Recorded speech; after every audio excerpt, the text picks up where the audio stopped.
Today, we'll be sharing 5 tips for helping someone with a mental illness based on an article from issue 2 of our magazine.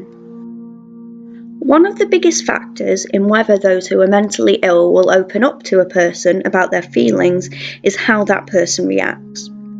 It can be frustrating when someone in our life is ill, and we don't like seeing our loved ones in pain and often want to help. These 5 tips should help assure that your loved one can open up more to you. Tip number 1. Don't allow your negative emotions to be visible.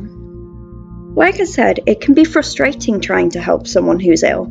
You might feel anger, pity, sadness, or even helplessness when trying to help. It's best not to show these emotions. Don't sigh when your loved one responds in a way you don't like, and don't talk to them as if they are stupid. Keep in mind, if they could act healthy, they would, and if you show a negative reaction to your loved ones, they are much more likely to hide their feelings. On to tip 2. Do show them that you still care.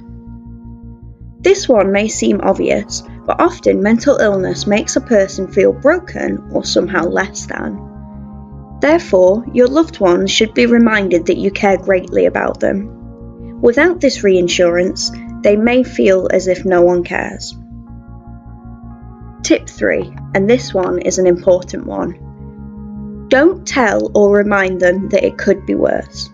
This is extremely unhelpful. The idea that knowing that some people are worse off will feel better is simply not true. In fact, it might make your loved one feel even worse. Firstly, all that matters to your loved one right now is that they feel bad, so bringing up others doesn't really factor in to how they feel.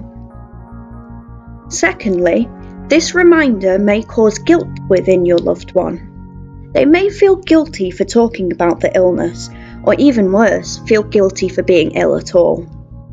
This means that your loved one is less likely to open up about their illness to you or to anyone else in the future. Tip 4. Don't try to relate how they feel to your own experiences. That is, unless you have the same illness, of course. It can be tempting to try and relate how they feel to things you've been through. But telling someone who has bipolar that you understand because you have mood swings, or your friend with anxiety that you understand because you get anxious before exams, isn't helpful.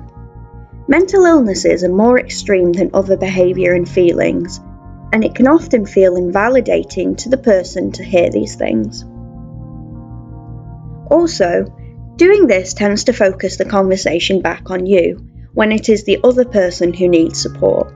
So it's best to listen rather than try to offer up your own stories. And finally, tip 5. Do try and research their illness.